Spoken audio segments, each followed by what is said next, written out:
ನಾನು ಡಾಕ್ಟರ್ ಆಗಿದ್ದೆ. ಅಲ್ಲಿ ಸ್ಟೂಡೆಂಟ್‌ಗೆ ಓದಿಸ್ತಾನೂ ಇದ್ದೆ. ಅದರಲ್ಲಿ ಒಬ್ಬ ಹುಡುಗಿ ಇಷ್ಟ ಆಗಿದ್ಲು. ಆದರೆ ಅವಳು ಎಕ್ಸಾಮಲ್ಲಿ ಫೇಲ್ ಆಗಿದ್ಲು. ನನಗೆ ಮದುವೆ ಆಗಬೇಕು ಅಂದರೆ ಅದೇ ಹುಡುಗಿ ಜೊತೆ ಮದುವೆ ಆಗಬೇಕು ಅಂತ ಇತ್ತು. ಅದಕ್ಕೆ ನಾನು ಅಮ್ಮನಿಗೆ ಒತ್ತಾಯ ಮಾಡಿದೆ, ಆ ಹುಡುಗಿಯನ್ನು ಮದುವೆ ಆಗೋಕ್ಕೆ ಕೇಳು ಅಂತ. ಹಾಗೆ ಅಮ್ಮ ನನ್ನ ಹಠದಿಂದ ಹೋಗಿದ್ದರು. ಅವಳ ಅಪ್ಪ ಅಮ್ಮನಿಗೆ ತುಂಬ ಇಷ್ಟ ಆಯಿತು. ಒಳ್ಳೆ ಹುಡುಗ, ಒಳ್ಳೆ ಕೆಲಸ ಅಂತ. ಆದರೆ ಅವ್ರು ಸಾಮಾನ್ಯವಾಗಿದ್ದರು. ಅಮ್ಮನಿಗೆ ಅವಳು ಚೆನ್ನಾಗಿದ್ದರಿಂದ ಒಪ್ಕೊಂಡ್ರು. ಹಾಗೆ ಮಾತುಕತೆ ಮುಂದುವರಿತು. ಆದರೆ ಅಲ್ಲಿ ಅವ್ರು ಬೇಗ ಮದುವೆ ಮಾಡಬೇಕು ಅಂತ ಇದ್ದರು. ನನಗೂ ಹಾಗೆ ಇತ್ತು. ಅದಕ್ಕೆ ಮದುವೆ ಒಂದು ವಾರದಲ್ಲೇ ಮಡಗಿದ್ವಿ. ನಾವು ಸ್ವಲ್ಪ ಇರೋರೇ ಆಗಿದ್ವಿ. ಹಾಗೆ ಮದುವೆ ಆಯಿತು. ಅವಳ ಆಶಾ ತುಂಬ ಚೆನ್ನಾಗಿದ್ಲು. ಅವಳನ್ನು ಮದುವೆ ಆಗಿದ್ದೆ, ನಾನು ಅವಳು ಗುಲಾಮ ಆಗಿದ್ದೆ. ಅವಳಿಗೂ ನಮ್ಮ ಮನೆಗೆ ಬಂದು ತುಂಬ ಇಷ್ಟ ಆಗಿತ್ತು. ನಾವು ಮದುವೆ ಆಗಿ ತುಂಬ ಚೆನ್ನಾಗಿದ್ವಿ. ಆದರೆ ನಮ್ಮ ಅಮ್ಮನಿಗೆ ಸಡನ್ನಾಗಿ ಹುಷಾರಿಲ್ದಂಗೆ ಆಯಿತು. ನನಗೆ ಅದಕ್ಕೆ ಮೆಡಿಸಿನ್ ಕೊಟ್ಟಿದ್ದೆ, ಆದರೆ ಹಿಡಿತಾ ಇರಲಿಲ್ಲ. ಅಲ್ಲಿ ಮಧು ಅಮ್ಮ ನನ್ನ ತುಂಬ ಚೆನ್ನಾಗಿ ನೋಡ್ತಿದ್ಲು. ಮಧು ಅಮ್ಮನ ಮನೆಗೆ ಹೋಗಿದ್ದಾಗ ಅವಳ ಅಮ್ಮ ತೀರೋಗಿದ್ರು. ಅವಳಿಗೆ ಅವಳ ಅಮ್ಮನೇ ಎಲ್ಲ ಆಗಿದ್ರು. ಇನ್ನು ಅವಳು ಚಿಕ್ಕವಳು. ಅಮ್ಮನಿಗೆ ಅವಳನ್ನು ನೋಡಿ ತುಂಬ ದುಃಖ ಆಯಿತು. ಹಾಗೆ ಕರ್ಕೊಂಡು ಬಂದು ಇಲ್ಲೇ ಸ್ವಲ್ಪ ಓದಿಸಿದ್ರು ನನ್ನ ಜೊತೆ. ಮತ್ತು ಮನೆಯ ಎಲ್ಲ ಕೆಲಸ ಹೇಳಿಕೊಡ್ತಿದ್ರು. ಅಮ್ಮ ಅವಳನ್ನು ಚೆನ್ನಾಗಿ ನೋಡ್ಕೊತಿದ್ರು. ಆದರೆ ಅವಳು ನಮ್ಮ ಮನೆ ಕೆಲಸದವಳ ಥರ ಇದ್ಳು. ಆದರೆ ಅಮ್ಮ ನನ್ನ ಬಿಟ್ಟು ಬೇರೆ ಏನೂ ಇಲ್ಲ ಅವಳಿಗೆ. ಅದೇ ಸಮಯದಲ್ಲಿ ನನ್ನ ಹೆಂಡತಿ ಒಂದೇ ಹಠದಿಂದ ಇದ್ಳು, ಹನಿಮೂನ್ಗೆ ಹೋಗಬೇಕು ಅಂತ. ಆದರೆ ನನಗೆ ಅಮ್ಮನ ಸ್ಥಿತಿ ಕಂಡು ಹೋಗೋದಕ್ಕೆ ಇಷ್ಟನೇ ಇರಲಿಲ್ಲ. ಆದರೆ ಇವಳು ಕೋಪ ಮಾಡ್ಕೊಂಡಿದ್ಲು. ಇವಳನ್ನು ಹೀಗೆ ನೋಡೋಕ್ಕೂ ಆಗ್ತಾ ಇರಲಿಲ್ಲ. ನನ್ನ ಮಧು ಹತ್ರ, ನೀನು ಸ್ವಲ್ಪ ದಿನ ಅಮ್ಮನನ್ನು ನೋಡ್ಕೋತೀಯಾ ಅಲ್ವಾ ಅಂದೆ. ಆಗ ಹಾಂ, ನಾನು ನೋಡ್ಕೋತೀನಿ, ಹಾಗೆ ಏನಾದರೂ ಇದ್ದರೆ ಫೋನ್ ಮಾಡ್ತೀನಿ, ನೀವು ಹೋಗಿ ಬನ್ನಿ ಅಂತ ಹೇಳಿದರು. ಹಾಗೆ ಜರ್ಮನಿಗೆ ಹೋಗಿದ್ವಿ. ಅಲ್ಲಿ 15 ದಿನ ಇದ್ವಿ. ಮತ್ತು ಬಂದ್ವಿ.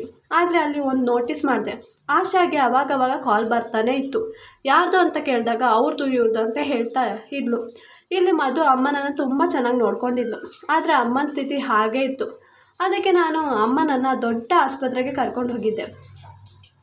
ಅಲ್ಲೇ ಡಾಕ್ಟರ್ಗೆ ತೋರಿಸಿದೆ, ದೊಡ್ಡ ಡಾಕ್ಟರ್ಗೆ. ಆಗ ಅವ್ರು ಹೇಳಿದ್ರು, ನಿನ್ನ ಅಮ್ಮನಿಗೆ ಕ್ಯಾನ್ಸರ್ ಆಗಿದೆ, ಅದು ಲಾಸ್ಟ್ ಸ್ಟೇಜ್ ಅಂತ. ಹಾಗೆ ತುಂಬ ನೋವಾಯಿತು. ಹಾಗೆ ನನ್ನ ಅಮ್ಮ ಹೇಳ್ತಾ ಇದ್ರು, ಮಧು ಈಗ ದೊಡ್ಡವಳಾಗಿದ್ದಾಳೆ, ಅವಳ ಮದುವೆ ಒಂದು ಒಳ್ಳೆ ಕಡೆ ಮಾಡಿಸೋದಾ ಅಂತ. ಆದರೆ ಮಧು ಬೇಡ ಅಂತ ಹೇಳಿದ್ದು. ಆದರೆ ಒಂದು ಮದುವೆ ಆಗಿದ್ದರಿಂದ ನಾನು ತುಂಬ ಸಪ್ಪಗೆ ಇರ್ತದನ್ನು ಕಂಡಿದ್ದೆ. ಯಾಕೆ ಗೊತ್ತಿರಲಿಲ್ಲ.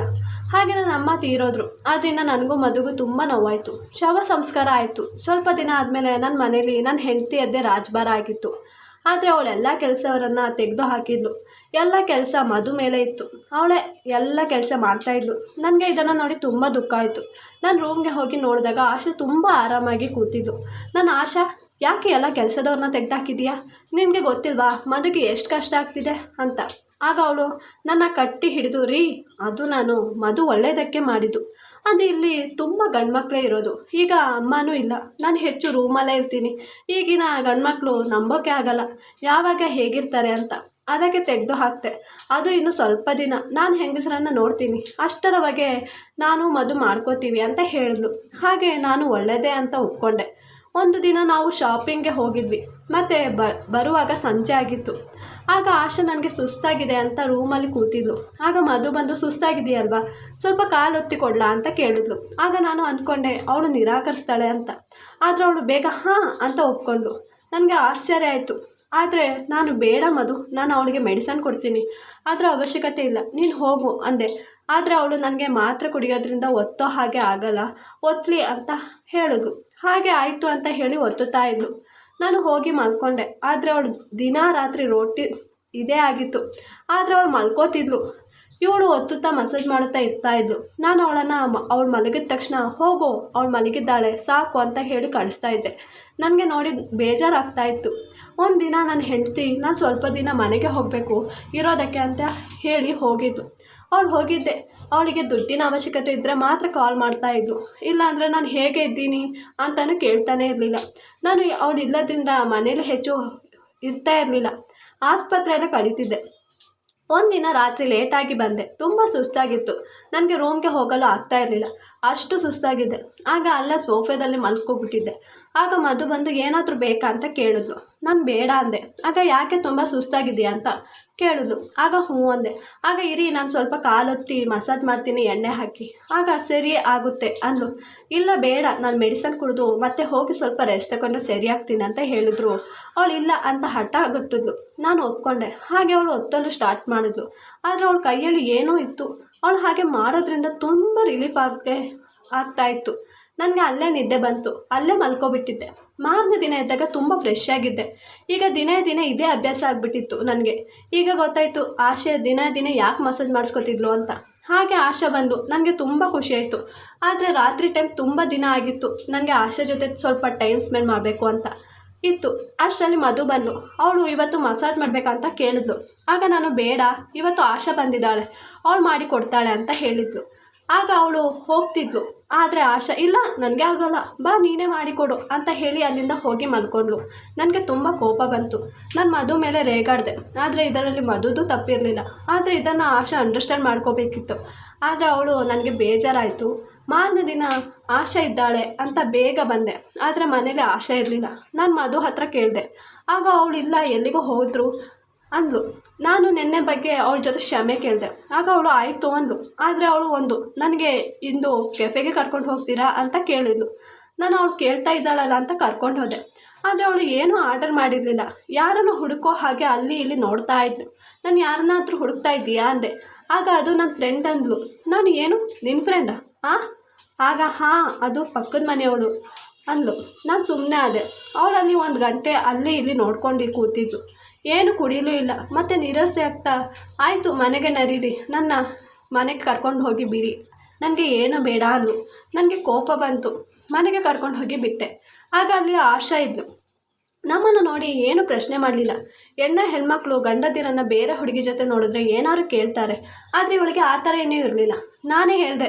ಅವಳು ಹೌದಾ ಅಂತ ಅಲ್ಲಿಂದ ಫೋನ್ನಲ್ಲಿ ಮಾತಾಡ್ತಾ ಹೋದ್ಲು. ಈಗೀಗ ಮಧು ನನ್ನ ರೂಮಲ್ಲಿ ಕಡೆ ಹೆಚ್ಚಾಗಿ ಬರ್ತಾಯಿದ್ರು. ಒಂದಿನ ನನ್ನ ಹೆಂಡತಿ ನನ್ನ ಮಕ್ಕಳಿಗೆ ಸ್ವಲ್ಪ ಡೊನೇಟ್ ಮಾಡ್ತಾಯಿದ್ದೀನಿ, ಇದರಲ್ಲಿ ನಿಮ್ಮದು ಸೈನ್ ಬೇಕು ಅಂತ ಹಾಕಿಸ್ತಿದ್ಲು. ನಾನು ಡೊನೇಟ್ಗೆ ಅಲ್ವಾ ಅಂತ ಹಾಕಿ ಕೊಡ್ತಾಯಿದ್ದೆ. ಅಷ್ಟರಲ್ಲಿ ಮಧು ಬಂದು ಟೀ ಅಂತ ಹೇಳಿ ಅದರ ಮೇಲೆ ಚೆಲ್ಲಿದ್ದು. ನನಗೆ ತುಂಬ ಕೋಪ ಬಂತು. ಆದರೆ ಆಶಾ ಅವಳ ಕೆನ್ನೆಗೆ ಒಂದು ಹೊಡೆದ್ಲು. ನಾನು ಹೋಗಿ ಬಿಡು, ಆ ಪೇಪರ್ ಬೇರೆ ಮಾಡಿಸಿದ್ರೆ ಆಯ್ತಲ್ವಾ ಅಂತ ಹೇಳಿ ಸಮಾಧಾನ ಮಾಡಿದೆ. ಮಾರನೇ ದಿನ ನನ್ನ ಹೆಂಡತಿ ಮತ್ತೆ ಆ ಪೇಪರ್ ಮಾಡಿಸ್ಕೊಂಡು ಬಂದಿದ್ಲು. ಮತ್ತೆ ಕಾಲ್ ಬಂತು. ಆಗ ಆ ಕಡೆ ಹೋದ್ಲು. ನನಗೆ ಅಲ್ಲಿ ಮಧು ಹೋಗೋ ಹಾಗೆ ಆಯಿತು. ಆದರೆ ನಾನು ಏನಕ್ಕೂ ಬಂದಿದ್ದಿರ್ಬೋದು ಅಂತ ತಿಳ್ಕೊಂಡಿದ್ದೆ. ಅವಳು ಸೈನ್ ಮಾಡಿಸ್ಕೊಂಡು ಮತ್ತು ಮಧು ಹತ್ರ ಹೇಳಿದ್ಲು, ನೀನು ಸರ್ ಮಸಾಜ್ ಮಾಡಿಕೊಡು ಅಂತ. ನಾನು ಕಳಿಸ್ಕೊಟ್ಟಿದ್ದು ಅಂತ ಹೇಳು ಅಂದು. ಅವಳು ಹಾಗೆ ಬಂದಿದ್ಲು. ನಾನೀಗ ಬೇಡ ಅಂದರೆ ಅವಳು ಬೇಜಾರು ಮಾಡ್ಕೋತಾಳೆ ಅಂತ ಮಾಡಿಸ್ಕೊತಿದ್ದೆ. ಅಷ್ಟರಲ್ಲಿ ಆಶಾ ಬಂದ್ಲು. ಅವಳ ಜೊತೆ ಅವಳ ಅಪ್ಪ ಅಮ್ಮನೂ ಇದ್ದರು.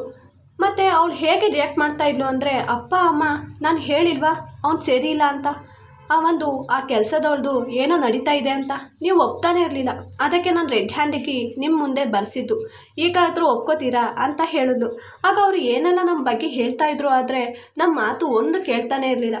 ಆಗ ಆಶಾ ಮತ್ತು ಅವಳ ಅಮ್ಮ ಏನು ತಪ್ಪಿಲ್ಲದೆ ಇರುವ ಮಧುನ ಎಳ್ಕೊಂಡು ಹೋಗಿ ಮನೆಯಿಂದ ಆಚೆ ಕಳಿಸಿದ್ರು. ನಾನು ಸಪೋರ್ಟ್ ಮಾಡಿದ್ರೆ ನನ್ನ ತಪ್ಪು ಅನ್ಕೋತಾರೆ ಮತ್ತು ನನ್ನ ಮದುವೆ ಜೀವನ ಹಾಳಾಗುತ್ತೆ ಅಂತ ಸುಮ್ಮನೆ ಇದ್ದೆ.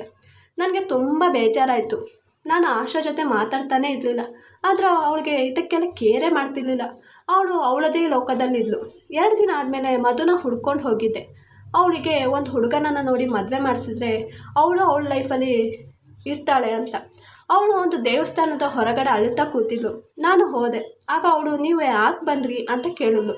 ಆಗ ನನಗೆ ಬೇಜಾರಾಯಿತು. ಆದರೆ ನಾನು ಅಲ್ಲಿ ಸಂಕಟದಲ್ಲಿದ್ದೆ. ಆಗ ನಾನು ಏನು ಮಾಡೋಕ್ಕಾಗಲಿಲ್ಲ.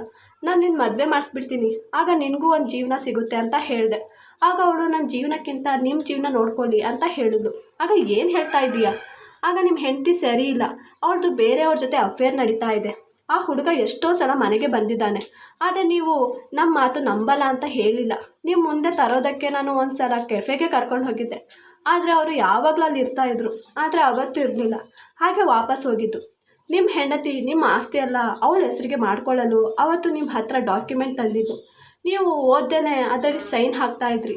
ಆದರೆ ನನಗೆ ಇದ್ರ ಬಗ್ಗೆ ಮೊದಲೇ ಗೊತ್ತಿತ್ತು. ಅದಕ್ಕೆ ನಾನು ಅದ್ರ ಮೇಲೆ ಟೀ ಚೆಲ್ಲಿದ್ದು. ಹಾಗೆ ಮೊನ್ನೆನೂ ಅದೇ ಪೇಪರ್ ತಂದು ಸೈನ್ ಹಾಕಿಸ್ತಾ ಇದ್ದದ್ದು. ನಾನು ಇದರ ಮಧ್ಯೆ ಇದ್ದೀನಿ ಅಂತ ನನ್ನ ಜೊತೆ ಹೀಗೆಲ್ಲ ಮಾಡಿದ್ಲು. ನಿಮ್ಮನ್ನು ಯಾವಾಗ ಬೇಕಾದರೂ ಹೊರಗಡೆ ಹಾಕ್ತಾಳೆ, ಆದರೆ ಅದು ಆಗಲ್ಲ. ನೀವು ಅವಳ ಜೊತೆ ಮಾತಾಡಿ ನೋಡಿ ಅಂತ ಹೇಳಿ ಅಲ್ಲಿಗೆ ನಾವಿಬ್ಬರು ಹೋದ್ವಿ. ಅವಳು ಫೋನಲ್ಲಿ ಮಾತಾಡ್ತಾಯಿದ್ಲು. ನಾನು ನಿನ್ನ ಮೊಬೈಲ್ ಕೊಡು ಅಂದೆ. ನಾನು ಕೊಡಲ್ಲ ಅಂದು. ನಾನು ಕಿತ್ಕೊಂಡೆ. ನೋಡಿದೆ ಅದರಲ್ಲಿ ಹುಡುಗ ಮಾತಾಡ್ತಿದ್ದ. ನಾನು ಇದು ಯಾರೇ ಅಂದೆ. ಆಗ ಅವಳು ನಗಾಡ್ತಾ ನನ್ನ ಬಾಯ್ ಫ್ರೆಂಡ್ ಇವಳು ಎಲ್ಲ ಹೇಳಿಬಿಟ್ಲಾ, ಈಗ ಏನಿಲ್ಲ ನಿಮಗೆ ಗೊತ್ತಾದರೂ ಈಗ ನಿಮ್ಮ ಆಸ್ತಿ ಎಲ್ಲ ನಂದಾಗಿದೆ ಅಂತ ಹೇಳಿ ನಗಾಡಿ ಆ ಫೈಲ್ ತಂದು ತೋರಿಸಿದ್ಲು. ಆಗ ನಾನು ಅದು ಈ ಜನ್ಮದಲ್ಲಿ ಆಗಲ್ಲ, ಇದು ಯಾವಾಗಲೂ ಪ್ರವೀಣ್ದು, ಫಸ್ಟ್ ಆ ಡಾಕ್ಯುಮೆಂಟ್ ಸರಿಯಾಗಿ ನೋಡು ಅಂದ್ಲು ಮಧು. ನಾನು ಬೆಚ್ಚಿ ಬಿದ್ದೆ. ಆಗ ಅವಳು ನೋಡಿ ಇದು ಹೇಗೆ ಸಾಧ್ಯ ಅಂತ ಹೇಳಿದ್ಳು. ಆಗ ಮಧು, ಅದು ನನ್ನಿಂದ, ನನಗೆ ಮೊದಲೇ ಗೊತ್ತಿತ್ತು. ಅದಕ್ಕೆ ನಿನ್ನ ಸೈನ್ ಹಾಕಿಸ್ಕೋಕ್ಕೆ ತಂದಾಗ ನೀನು ಆ ಕಡೆ ಹೋದ ತಕ್ಷಣ ನಾನು ಚೇಂಜ್ ಮಾಡಿದೆ. ನಿಜವಾದ ಡಾಕ್ಯುಮೆಂಟ್ ಇಲ್ಲಿದೆ ನೋಡು ಅಂದಳು. ಆಗ ನಾನು ಪೊಲೀಸ್ ಕರೆಸಿ ಅವಳು ಮತ್ತು ಅವಳ ಬಾಯ್ ಫ್ರೆಂಡ್ನ ಒಳಗಡೆ ಹಾಕಿಸ್ದೆ. ಅವಳಿಗೆ ಡೈವರ್ಸ್ ಕೊಟ್ಬಿಟ್ಟಿದ್ದೆ. ಮಧು ಹತ್ರ ನೀನು ಮದುವೆ ಮಾಡ್ಕೊ ಅಂತ ಹೇಳಿದೆ. ಆಗ ಅವಳು, ನಾನು ಈ ಜನ್ಮದಲ್ಲಿ ಮದುವೆ ಆಗಲ್ಲ. ಯಾಕೆ ಅಂದೆ. ಆಗ ನಾನು ಒಬ್ಬರಿಗೆ ಮನಸ್ಸು ಕೊಟ್ಟಾಗಿದೆ, ಇನ್ನು ಅವರೇ ನನಗೆ ಎಲ್ಲ ಅಂತ ಹೇಳಿದ್ಲು. ಆಗ ಯಾರು ಅಂದೆ. ಆಗ ಅವಳು ಅಳುತ್ತಾ, ನೀವೇ, ನಾನು ಚಿಕ್ಕ ವಯಸ್ಸಿನಿಂದ ನಿಮ್ಮನ್ನು ಇಷ್ಟಪಡ್ತಿದ್ದೆ. ಆಗ ನೀವು ಬೇರೆಯವರನ್ನು ಇಷ್ಟಪಟ್ಟು ಮದುವೆ ಆದ್ರಿ. ಆದರೆ ನಾನು ಕೊನೆಯವರೆಗೂ ನಿಮ್ಮ ಜೊತೆ ಹೀಗೆ ಇದ್ದುಬಿಡ್ತೀನಿ, ನನಗೆ ಅಷ್ಟು ಸಾಕು, ಇನ್ನು ಬೇರೆಯವರ ಜೊತೆ ಜೀವನ ಮಾಡೋದು ಇಷ್ಟ ಇಲ್ಲ ಅಂತ ಹೇಳಿ ಅಳ್ತಾ ಇದ್ಲು. ನಾನು ಇಷ್ಟಪಟ್ಟ ಹೆಂಡತಿ ನನ್ನ ದ್ರೋಹ ಮಾಡಿದ್ಲು. ಆದರೆ ನನ್ನ ಇಷ್ಟಪಟ್ಟವಳು, ಇಷ್ಟು ತನಕ ನನ್ನ ಜೊತೆ ಇದ್ದವಳು ನನ್ನ ಕೊನೆ ತನಕ ಹೇಗೆ ನೋಡ್ಕೊಳ್ಳಲ್ಲ? ಅದಕ್ಕೆ ನಾನು ಅವಳ ಜೊತೆ ಮದುವೆ ಆದೆ. ಹಾಗೆ ಅವಳ ಜೊತೆ ಜೀವನ ಮಾಡ್ಕೊಂಡು ಹೋಗ್ತಾ ಇದ್ದೀನಿ. ಈಗ ನನ್ನ ಲೈಫು ತುಂಬ ಚೆನ್ನಾಗಿ ಹೋಗ್ತಾ ಇದೆ. ಈ ವಿಡಿಯೋ ಇಷ್ಟವಾದಲ್ಲಿ ಪ್ಲೀಸ್ ಲೈಕ್ ಆ್ಯಂಡ್ ಸಬ್ಸ್ಕ್ರೈಬ್ ಮಾಡಿ.